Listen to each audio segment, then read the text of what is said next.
Praise the Lord, जय मसीह की। यह वीडियो केवल मसीहियों के लिए बनाया गया है जिन्होंने अपना जीवन प्रभु यीशु मसीह को दिया है। इस वीडियो से हमारा मकसद किसी व्यक्ति, जाति, धर्म अथवा संस्थाओं को ठेस पहुंचाना या उनके अनुयायियों का अपमान करना नहीं, बल्कि बाइबल की शिक्षाओं को आम लोगों तक पहुंचाना है। मुमकिन है कि बाइबल की ये शिक्षाएं कुछ लोगों की विचारधाराओं से मेल नहीं खाती, अतः उनसे अनुरोध है कि वे खुद को इस वीडियो से दूर रखें ताकि उनकी विचारधाराओं को ठेस न पहुंचे। आइए अब हम परमेश्वर का जीवित और सामर्थी वचन सुनते हैं भाई पॉल राजू के द्वारा।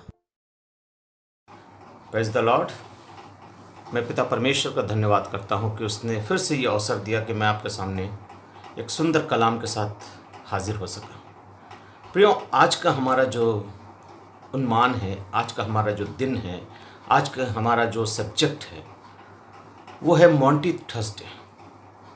ये मॉन्टी थर्सडे के संबंध में मैं आपसे कुछ बात करना चाहता हूँ। बहुत सी कलीसियाओं में, बहुत सी जगहों पर इस शब्द का इस्तेमाल किया जाता है, मॉन्टी थर्सडे।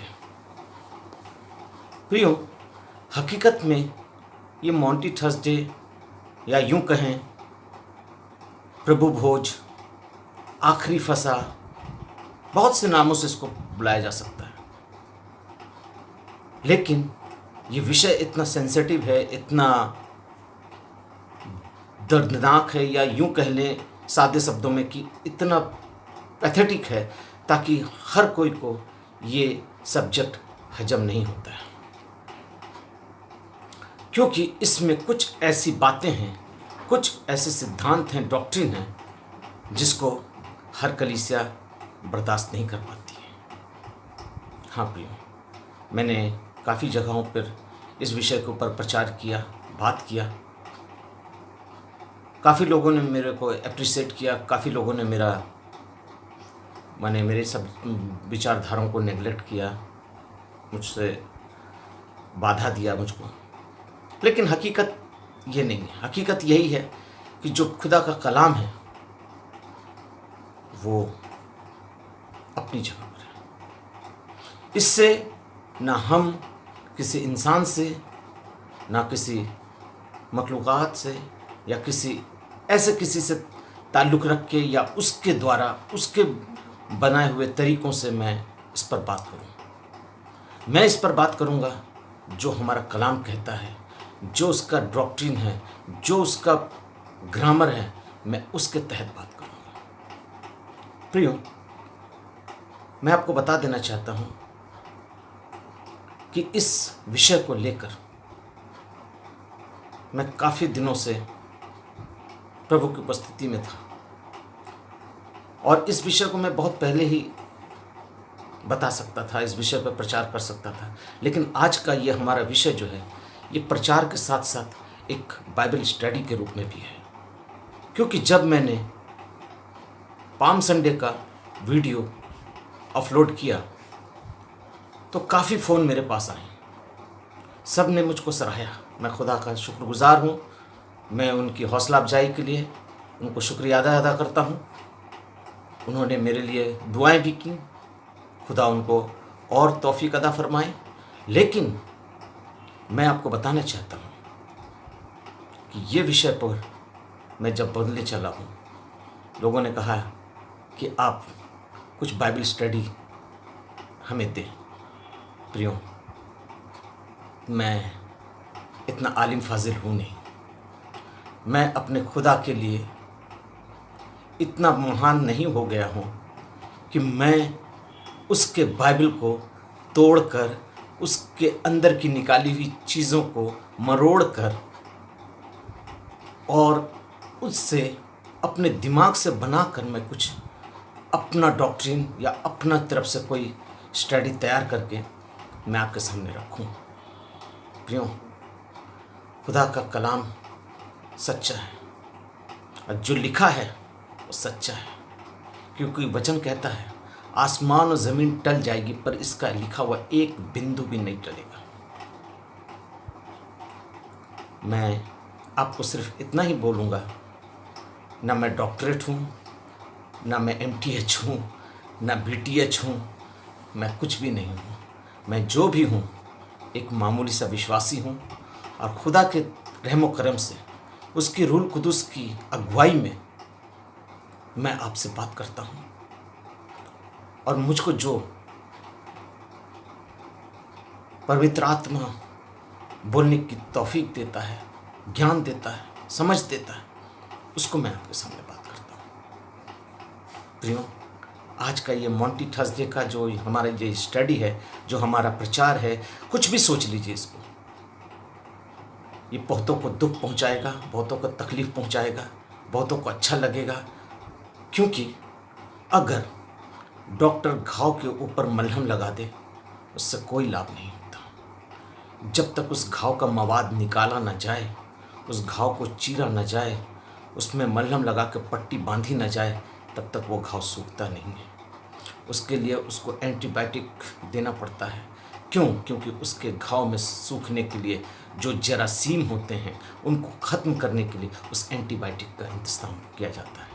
और ये वचन जो है, ये हमारे लिए एक एंटीबायोटिक है, ताकि लोग ये जान जाएं, समझ जाएं कि ये वचन क्या कहता है, ये है क्या चीज़। आइए मैं सबसे पहले आपको इन बातों के माध्यम से एक वचन में पढ़ देता हूँ, फिर मैं अपने कलाम का आगाज़ करूँगा, जहाँ मुझको मिलता है मरकुस रचित सुसमाचार, उसका 7वां अध्याय। हाँ प्रियो, बहुत ही उम्दा कलाम है।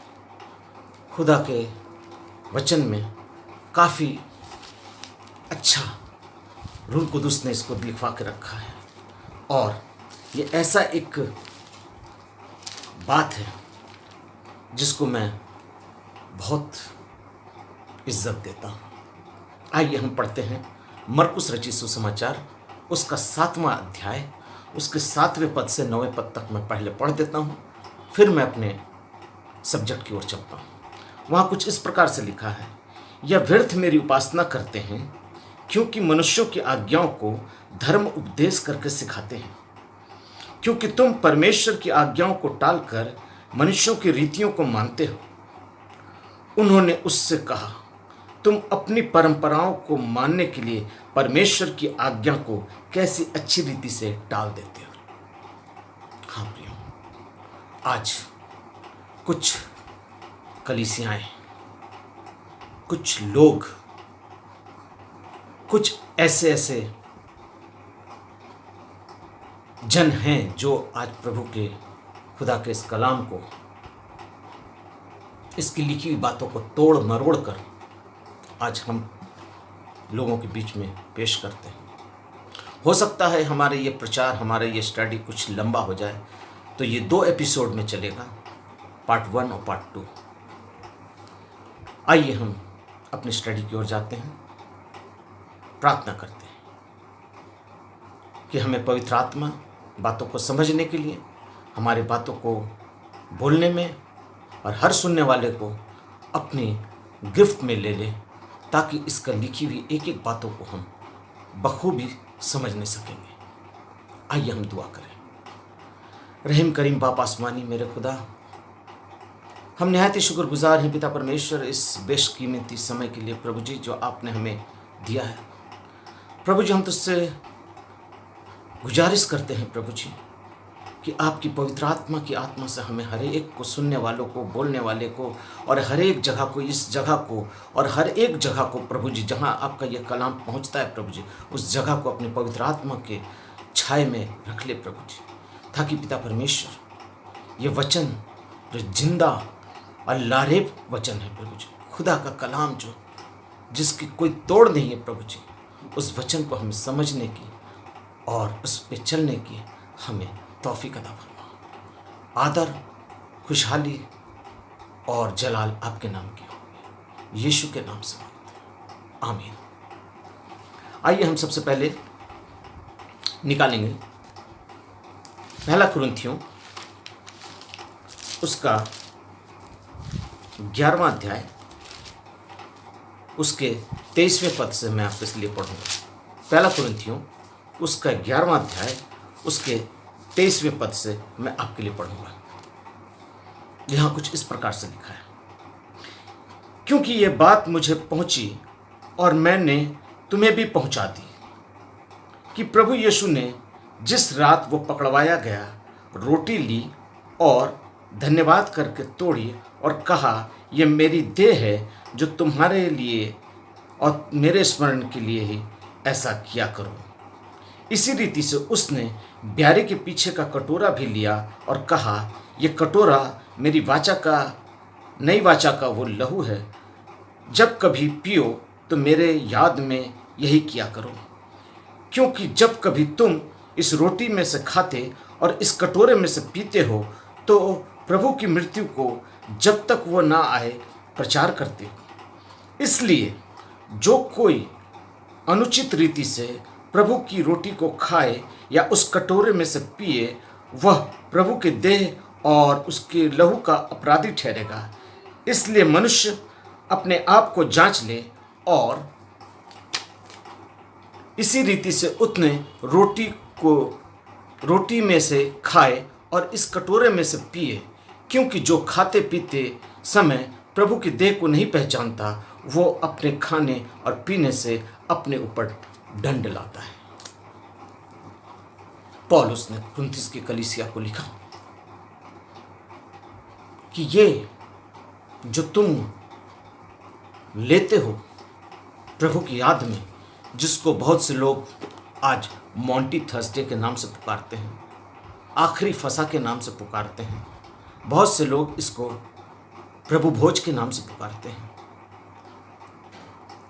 प्रियो, मैं आपको बताना चाहता हूं कि ये प्रभु भोज है क्या चीज। ये नए नियम की चीज नहीं है, या हम यूं कह लें कि ये नए नियम में इसकी शुरुआत हुई है, यीशु मसीह ने इसकी शुरुआत की है। नहीं, क्योंकि जिस समय खुदा का बेटा यीशु मसीह आसमान पे था और करीब यीशु मसीह के जन्म से करीब 1046 वर्ष पहले इन बातों को प्रकट कर दिया गया था। आइए मेरे साथ एक और वचन हम पुराने नियम से भी देख लेते हैं, जो मिलता है निर्गमन की पुस्तक, उसका 12वां अध्याय, उसके चंद आयतें मैं आपके सामने पढ़ूंगा। निर्गमन उसका 12वां अध्याय,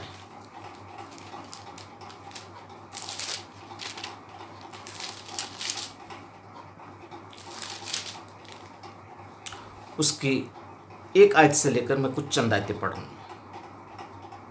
फिर यहोवा ने मिस्र देश में मूसा और हारून से कहा कि यह महीना तुम लोगों के लिए आरंभ का ठहरे, अर्थात वर्ष का पहला महीना यही ठहरे, कि इस्राएल मंडली से इस प्रकार कहो कि इसी महीने के 10वें दिन को तुम अपने अपने पितरों के घराने के अनुसार घराने के पीछे एक एक मेमना ले रखो।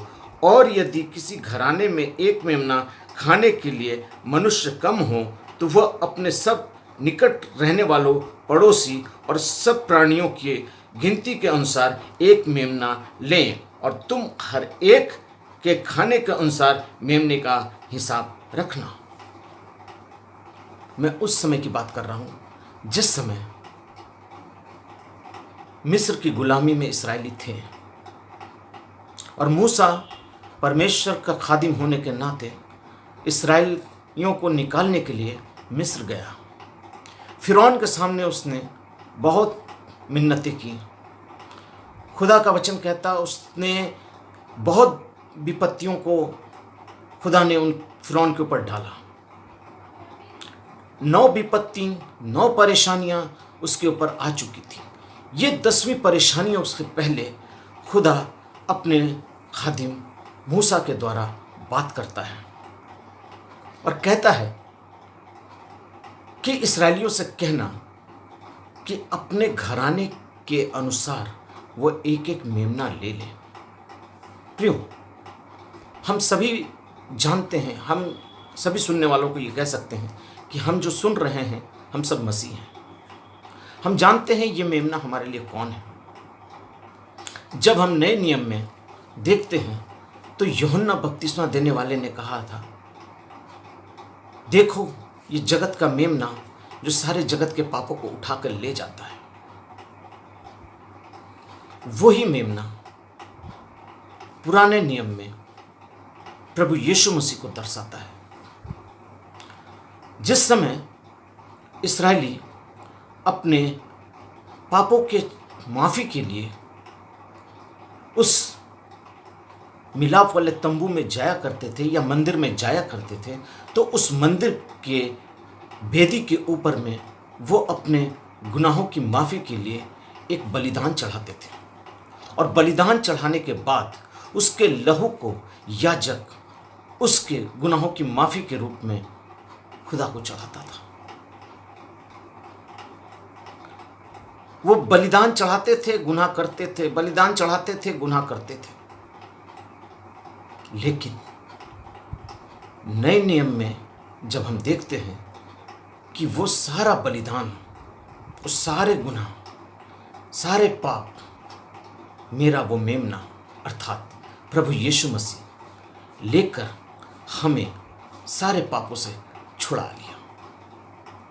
हाँ प्रियो, जिस समय मिस्रियों के ऊपर ये परेशानी आने वाली थी, जिस रात उसके पैलोठों को मारने की बात आई, खुदा ने कहा तुम हर एक से एक निर्दोष मेमना लेना। इसकी 5वीं आयत को देखेंगे, तुम मेमना निर्दोष और 1 वर्ष का नर हो, और उसे चाहे भेड़ में से लेना चाहे बकरियों में से लेना। प्रियो, ये मेमना निर्दोष होना चाहिए। मेरा यीशु मसीह निर्दोष था। मैं इसलिए बतला रहा हूं आपको क्योंकि ये बातें नए नियम से ही नहीं, पुराने नियम में भी इसकी व्यवस्था रखी हुई है। ये फसह का पर्व कोई यीशु मसीह ने आकर इम्प्लीमेंट किया, अपने चेलों को दिया, और देने के बाद कहा कि तुम मेरी याद में ऐसा ही किया करो। ये एक आज्ञा है, ये एक आज्ञा है प्रभु की। प्रभु ने कहा, जैसा परमेश्वर ने मूसा से कहा कि जब कभी मेरे मौत के दूत, मृत्यु दूत इस जगह से निकलेंगे रात को, तो जिन जिन घरों के ऊपर उस मेमने का लहू लगा होगा वो घर बच जाएगा, उसके पैलौठे नहीं मरेंगे। और जिनके घरों में ये लहू नहीं लगा होगा वो घर खत्म हो जाएगा, उसके पैलौठों को मैं मार दूंगा। इस्राएलियों ने मूसा की बात सुनी, मेमना लिया, वध किया, उसके लहू को अपने अपने घरों की चौखटों पर लगा दिया, और उसके गोश्त को अखमीरी रोटी के साथ फसह के पर्व को मनाया और खाया। मेमना उसके पेट में है, अर्थात वो खुदा प्रभु यीशु मसीह उसके अंदर है। उसका बलिदान उनकी चौखटों पर है, और उस बलिदान के द्वारा वो बच गए। और फिरौन ने मूसा से कहा, भाई अब तू अपने लोगों को लेकर जा, क्योंकि मैंने बहुत प्रकोप देख लिया है, तेरा खुदा सच्चा है, तू लेकर जा इनको। मूसा वहां से लेकर निकलता है और खुदा उससे बात करता है और उसको सारी व्यवस्थाएं देता है, और मूसा के द्वारा इस कलाम को लिखवाता है। इसकी 5 किताबें मूसा के द्वारा लिखी हुई है, जिससे हम यहूदी भाषा में तौरात कहते हैं। हाँ मेरे प्रियो, यहूदियों के लिए ये 5 किताबें बहुत अहमियत रखती हैं। लेकिन जब आज ये मॉन्टी थर्सडे की बात आती है, जब इस मॉन्टी थर्सडे के हम जिक्र करते हैं तो हमें एक बात याद आती है।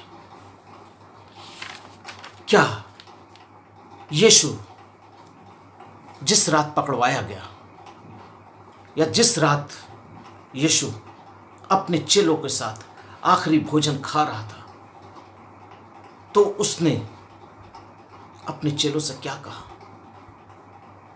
अपने चेलों से क्या कहा? आइए मेरे साथ देखते हैं लूका रचित सुसमाचार उसका 22वां अध्याय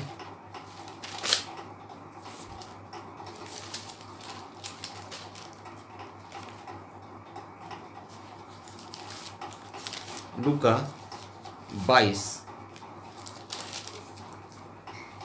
उसका 19 और 20 पद देखिए।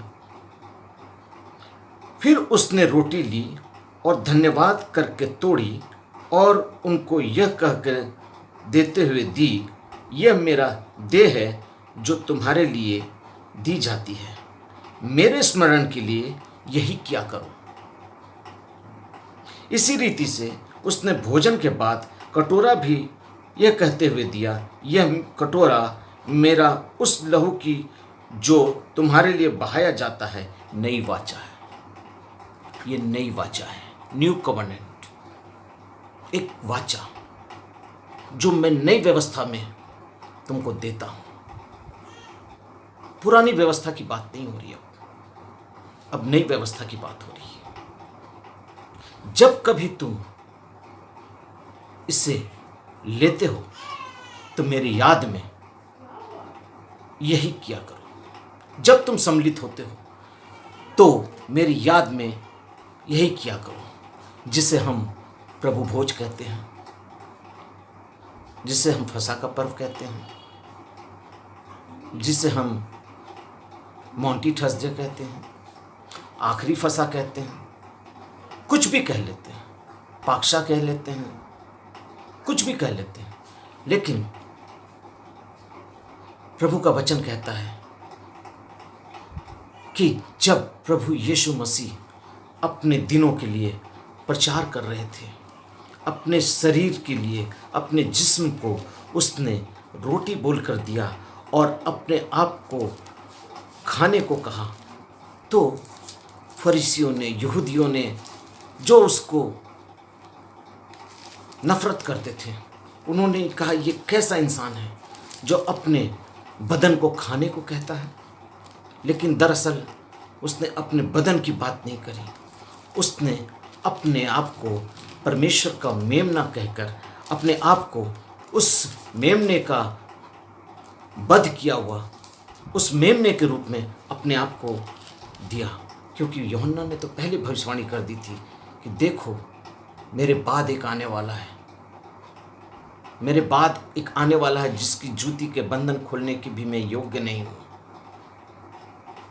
हाँ मेरे प्रियो, ये वही मेमना है जो जगत के पापों को उठाकर ले जाता है। वो मेमना आया, इस जगत में आया। यूहन्ना 1:14 में वचन कहता है, और देह धारी हुआ।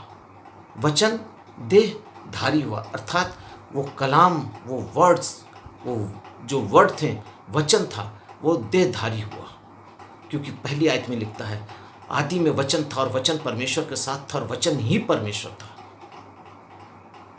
वचन, that is a call of Lagos, जिसको लागोस कहते हैं इब्रानी भाषा में। वर्ड, यीशु परमेश्वर ने कहा हो जा, हो गया, हो गया, हो गया, बोल दिया, हो गया।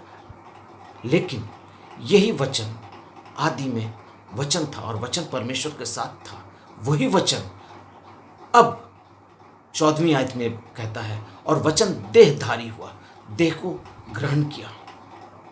जब देह को ग्रहण किया, बदन का रूप लिया और मनुष्यों के बीच में डेरा किया, मनुष्यों के बीच में आया,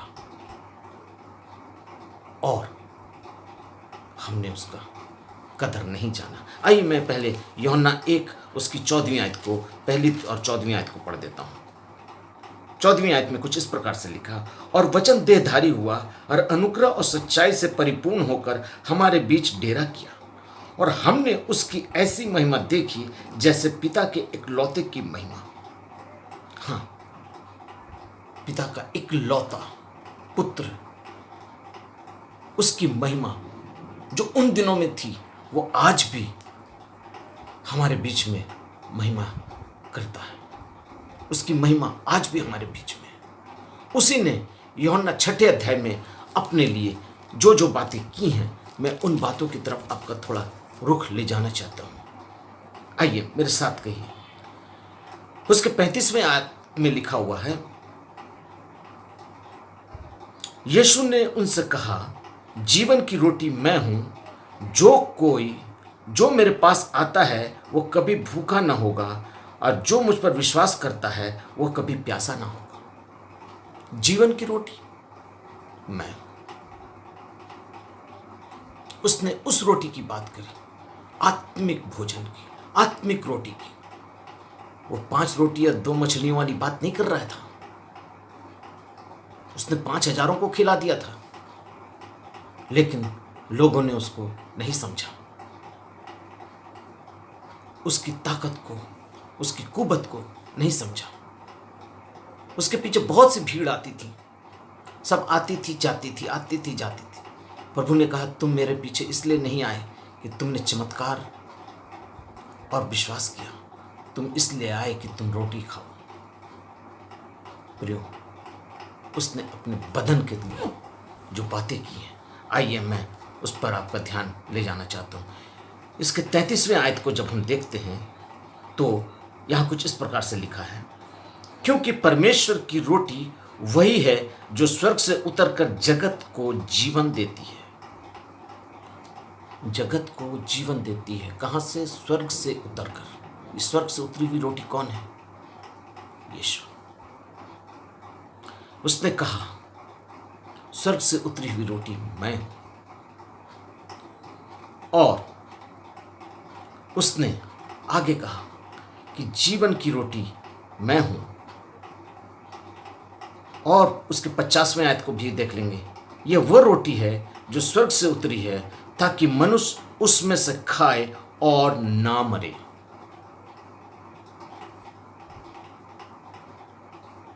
रोटी खाने से ना मरे। ऐसा कौन इंसान होगा जो ये बात कह दे कि ना मरे? मृत्यु तो सबको आनी है। वचन कहता है पाप की मजदूरी तो मृत्यु है। तो हमने तो गुनाह किया है, हम तो मरेंगे। लेकिन यहां कहते हैं प्रभु यीशु कहते हैं कि जो रोटी खाएगा वो ना मरेगा। प्रियो, ये आत्मिक भोजन की बात हो रही है। ये शारीरिक मृत्यु की बात नहीं हो रही है, ये आत्मिक मृत्यु की बात हो रही है। मृत्यु 2 प्रकार की होती है, एक शारीरिक और एक आत्मिक। खैर, मेरा विषय इस वक्त ये नहीं है। मेरा विषय ये है कि ये प्रभु भोज में जो हम सम्मिलित होते हैं, ये जो रोटी है, इसको परमेश्वर के पुत्र प्रभु यीशु ने अपने ऊपर लेकर, अपने आप को देकर, एक नया वाचा हमें देकर, एक नई व्यवस्था हमें देकर, अपना एक नया सिद्धांत, एक नई आज्ञा हमें देकर ये समझाया कि हमें प्रभु भोज या संगति क्यों लेना है।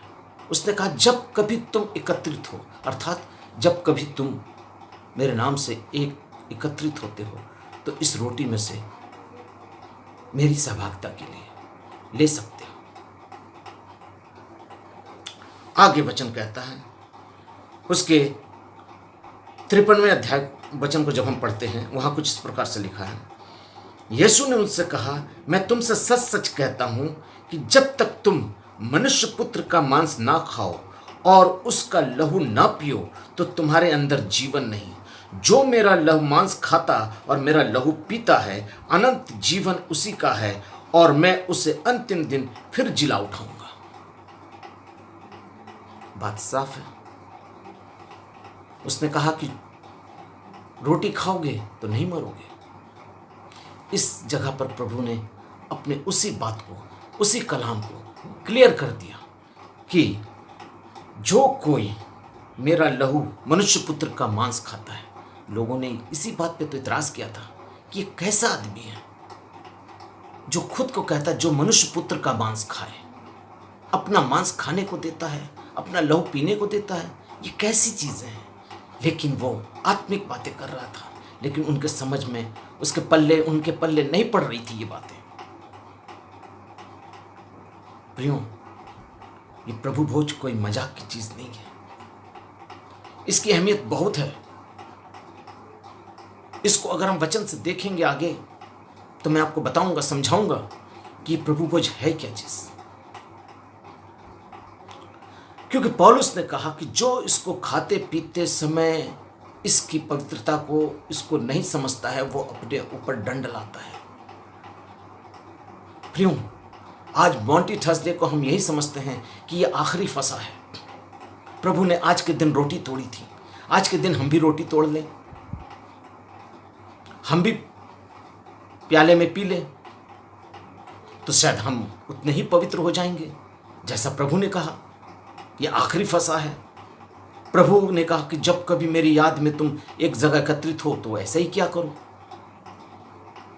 उसने अपना देह हमारे पापों के लिए दे दिया, अपना लहू बहाकर हमारे लिए दे दिया, और कहा जो इस रोटी में से खाता और इस लहू में से पीता है, अनंत जीवन उसी का है।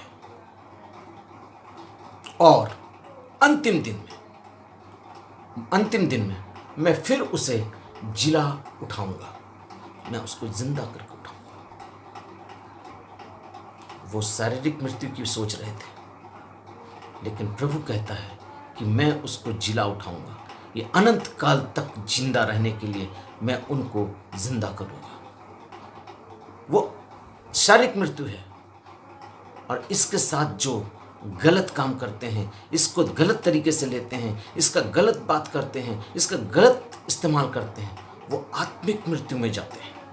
वो आत्मिक मृत्यु है। क्योंकि मैंने पहले कुरिन्थियों में आपको 11वें अध्याय में पहले कह दिया था, ये बात मुझे पहुंची और ये बात मैं तुम्हें भी पहुंचा रहा हूं। अर्थात पौलुस कहता है कि ये बात मुझको मिली है और ये बात मैं तुमको भी देता हूं कि जिस रात प्रभु पकड़वाए गए उस रात उन्होंने रोटी ली। प्रियो,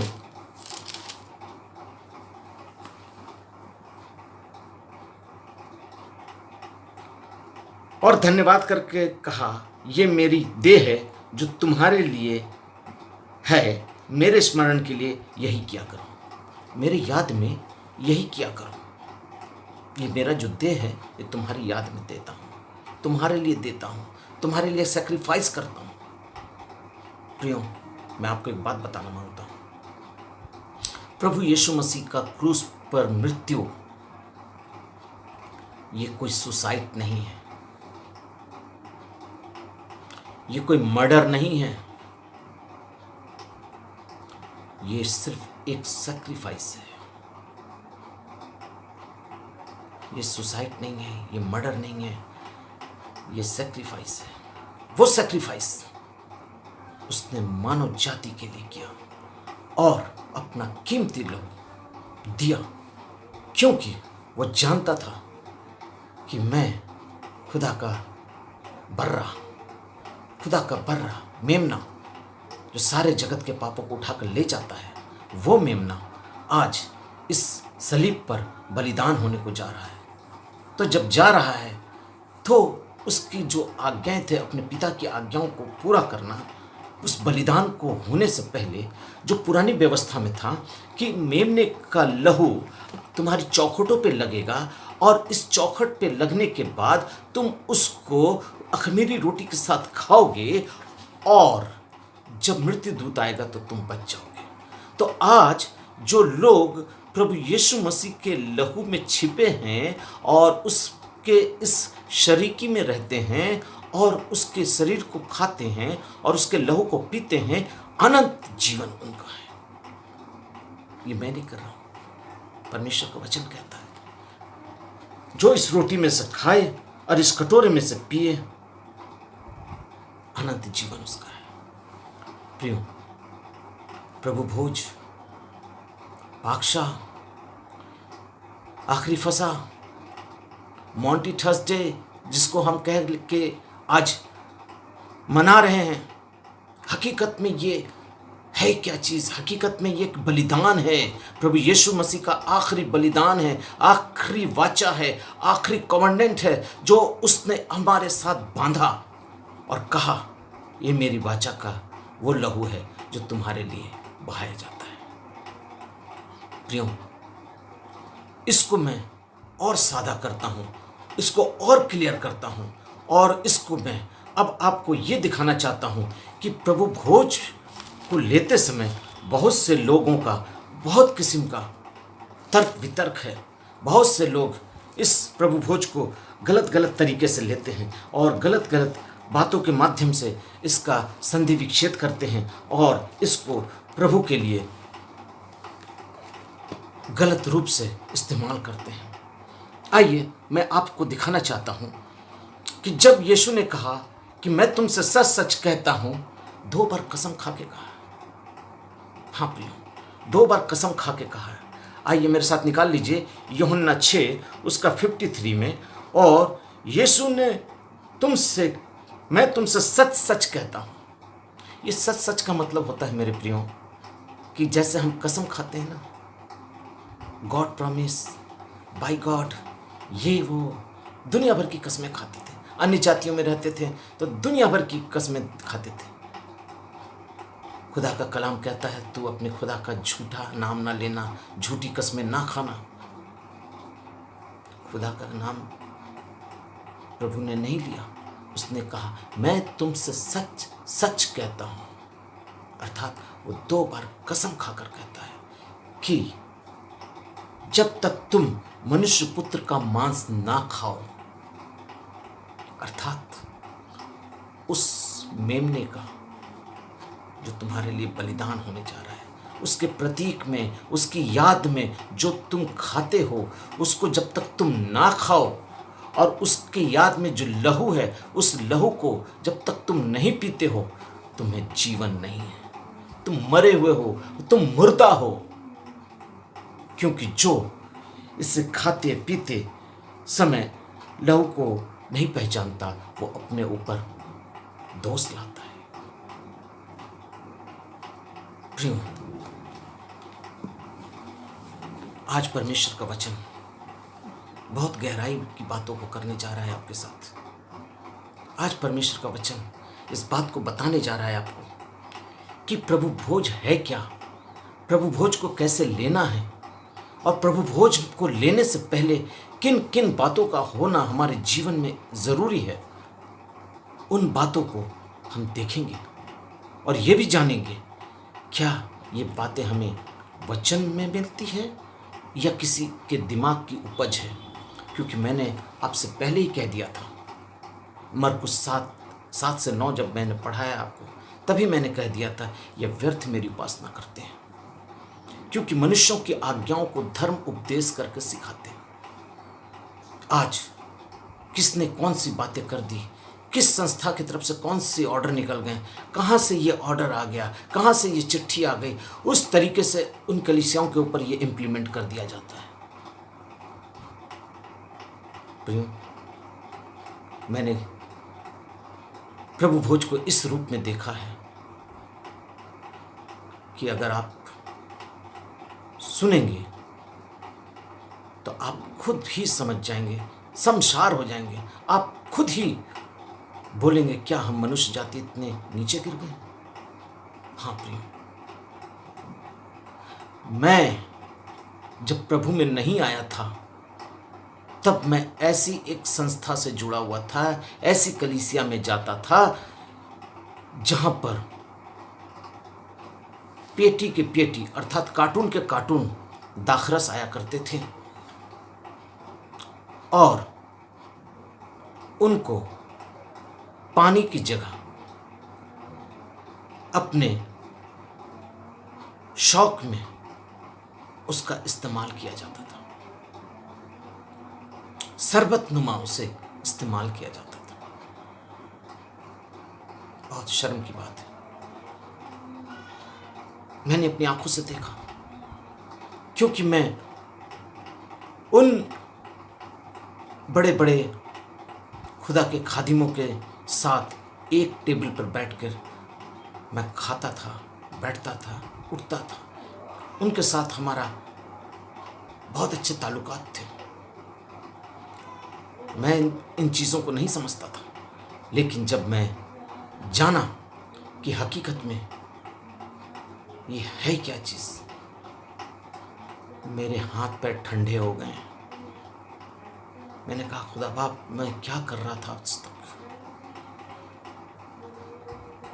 इस रोटी को लेने से पहले आइए कुछ चंद चीज़ें हैं जो मैं आपके सामने शेयर करूंगा, और इन चंद चीज़ों से मैं पर्दा उठाऊंगा ताकि आज आप ये जान जाएं कि हकीकत में प्रभु भोज है क्या चीज़ और कैसे लेना है।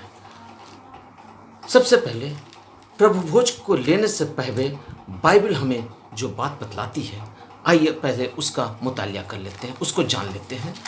जो हमें मिलता है पहला कुरिन्थियों उसका 11वां अध्याय मैंने पढ़वाया था, उसके 26 और से 29 पद तक मैं पढ़ देता हूँ। क्योंकि जब कभी तुम इस रोटी में से खाते और इस कटोरे में से पीते हो तो प्रभु की मृत्यु को जब तक वो ना आए प्रचार करते हो। आप इस रोटी को जब खाते हो और इस कटोरे में से पीते हो तो तुम यही प्रचार करते हो, इसीलिए तुम इसे लेते हो या इसी में शरीक होते हैं, ताकि हम ये कह सकें, ये हमारी गवाही हो सके कि मेरा यीशु क्रूस पर हमारे लिए मारा गया और हमारे लिए लहू को बहाया और हमारे पापों की क्षमा के लिए वो अपने आप को क्रूस पर दे दिया। इसकी हम गवाही देते हैं और यही कहते हैं कि जब तक वो ना आए उसकी गवाही देते हैं। और आगे कहता है, इसलिए जो कोई अनुचित रीति से प्रभु की इस रोटी को खाए और इस कटोरे में से पिए, वह उसकी देह और लहू का अपराधी ठहरेगा। अनुचित रीति से। अब आप कहेंगे कि इसमें अनुचित है क्या चीज और इसमें उचित है क्या चीज, इसमें सही और गलत है क्या। प्रभु ने कहा, रोटी तोड़ो, रोटी दो, रोटी लो, रोटी खाओ, रोटी से हो जाओ, संगति में आओ, हो जाओ। कितना आसान तरीका है। लेकिन प्रियो, मैं अब आपसे जो बात करने चला हूं ये बहुत ही कड़वा है, बहुत ही कड़वा है और ये एकदम सच है। वचन जैसा लिखा है मैं आपको उसी के द्वारा, उसी से पढ़कर उसी में की बातें को बताऊं, उसी बातों को बताऊंगा। पहली बात। दूसरी बात, हमें इसे जुड़ने से पहले अपने आप को जानना होगा कि खुदा क्या हम आपके योग्य हैं। इसको लेने से पहले हमें ये जानना होगा, क्या प्रभु मैं इस रोटी को लेने से पहले ये जान लें कि खुदा बाप क्या मैं इस योग्य हूँ, मैं इस योग्य हूँ कि मैं आपकी रोटी को इस हाथ पर ले सकता हूँ। क्या मैं इस योग्य हूँ? उस योग्यता के लिए मुझको क्या क्या चीज़ों की आवश्यकता होती है। वहाँ पर लिखा है, उसके 28वें पद में लिखा है, इसलिए मनुष्य अपने आप को जांच ले। प्रियो ध्यान से सुनिए, इसलिए मनुष्य अपने आप को जांच ले और इसी रीत रोटी से खाए और इस कटोरे में से पिए, क्योंकि जो खाते पीते समय प्रभु की देह को नहीं पहचानता वो अपने ऊपर दंड लाता है। पहले आपको ये जानना होगा, क्या प्रभु हम इस रोटी को खाने की योग्य हैं? क्योंकि इस रोटी को खाने का जो ट्रेडिशन है वो बहुत ही आसान है। घुटना टेका, लिया, खाया, चल दिया। सामने गए, मुंह खोला, लिया, दिया, चल दिया। जैसे ये चाय और बिस्किट है, मिला, खाया, लिया, हाय, हेलो, हाय। इसके लिए उपस्थिति चाहिए। इसके लिए प्रभु के शरीर में जुड़ने से पहले परमेश्वर की उपस्थिति को महसूस करना होगा। क्या प्रभु मैं इस योग्य हूँ कि तेरे शरीर को मैं छू सकता हूँ? मैं वो पवित्र हूँ पिता परमेश्वर जो मैं तेरे शरीर की पवित्रताई को अपने हाथों पे ले सकता हूँ? क्या मैं उस योग्य हूँ? तूने तो कह दिया।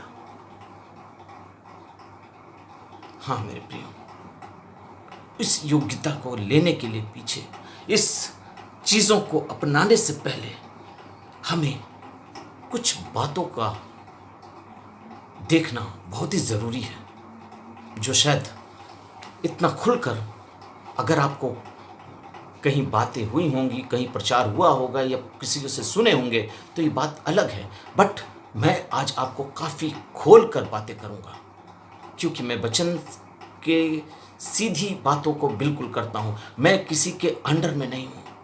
ऐसा नहीं कि मैं कुछ बातें करूँ तो हमारे ऊपर से कोई प्रेशर आ जाएगा, हमारा तनख्वाह बंद हो जाएगा, पास्टर कमेटी से हमारी रोजी रोटी बंद हो जाएगी। ऐसी बात नहीं है। मेरा खुदा मुझको खिलाता है और जो मैं कहता हूँ वो वचन से कहता हूँ, वचन के बाहर कुछ भी नहीं है मेरे पास। वचन जो कहता है मैं उसको आपके सामने रखना चाहता हूँ, क्योंकि मैं किसी के अंडर में नहीं हूँ। मेरा कोई खादिम नहीं है, मेरा कोई मालिक नहीं है। इस दुनिया में अगर मेरा कोई मालिक है तो वो मेरा सृष्टिकर्ता, जीवित और सामर्थी परमेश्वर, जिसने मुझको इस योग्य बनाया, जिसने मुझको इस योग्य बनाया कि मैं उसके वचन को अब तक लेकर आता हूँ। हाँ प्रियो, यही वो सच्चाई है। आइए उसकी पहली बातों को हम देखेंगे। पहली चीज, जो आदमी इसको लेगा, जो इंसान इसको लेगा, चाहे वो मेल हो या फीमेल हो, वो बपतिस्मा लिया हुआ होना चाहिए। बहुत कड़वा शब्द है ये, बहुत से लोगों को इसमें ठोकर लग रहा होगा, लेकिन मुझको इस बात का फिक्र नहीं, क्योंकि बपतिस्मा के बाद ही मेरा यीशु इस रोटी को लिया था। वो बपतिस्मा कब लिया था? 30 साल की उम्र में लिया था। कहाँ लिया था? यरदन में लिया था। मत्ती 3 अध्याय में जब हम पढ़ते हैं तो वहाँ पर लिखा हुआ है कि वह जब पानी से ऊपर आया, अर्थात डूब का बपतिस्मा लिया, वाटर बैप्टिज्म। वो बपतिस्मा नहीं जिसको बच्चे को गोदी में लिया, पादरी साहब के हाथ में दे दिया, पादरी साहब ने उस पर पानी डाल दिया और उसे पिता, पुत्र और पवित्र आत्मा के नाम से बपतिस्मा दे दिया। प्रियो, वचन कहता है जो विश्वास करे और बपतिस्मा ले। मेरा एक वीडियो है बपतिस्मा के ऊपर में, आपको इसी के नीचे लिंक मिल जाएगा उसका। उसके पार्ट 1 पार्ट 2 में मैंने काफ़ी चीज़ों को खोल के बताया है कि बपतिस्मा क्या है, किसको लेना है, कब लेना है, कैसे लेना है, क्यों लेना है, सारी बातों को मैंने बताया। लेकिन मैं यहाँ पर एक बात बताना चाहता हूँ कि जो इंसान प्रभु भोज में सम्मिलित होगा, इस पाक्षा को हाथ पर लेगा, उस इंसान को पहले बपतिस्मा लेना होगा, वो भी डूब का बपतिस्मा, जैसा मेरा यीशु लेकर आया। 30 साल तक वो चलता चला गया, लेकिन जिस वक्त वो बपतिस्मा लिया और अपना सेवा आरंभ किया, बपतिस्मा से पहले उसने अपने सेवा काल को आरंभ नहीं किया। उसने यरदन से बपतिस्मा लिया, यूहन्ना से बपतिस्मा लिया। प्रियो, इस बपतिस्मा के ऊपर मैं आपको आज ज़्यादा क्या बताऊं, बस इतना ही कहना चाहता हूं कि परमेश्वर का वचन जो कहता है मैं आपको बता देता हूँ। मेरे साथ निकाल लीजिए मत्ती रचित सुसमाचार, उसका 3 अध्याय, उसका 16 और 17 पद मैं आपके लिए पढ़ रहा हूँ। वहाँ कुछ इस प्रकार से लिखा है, यीशु बपतिस्मा लेकर तुरंत पानी से ऊपर आया और देखो उसके लिए आकाश खुल गया और उसने परमेश्वर की आत्मा को कबूतर के समान उतरते हुए अपने ऊपर देखा, और देखो ये आकाशवाणी हुई, यह मेरा प्रिय पुत्र है जिससे मैं प्रसन्न हूँ। अगर बपतिस्मा गलत था, उसका पानी में डूबकर निकलना गलत था, तो पिता परमेश्वर ने ये बात क्यों कही कि ये मेरा प्रिय पुत्र है, मैं उससे खुश हूं?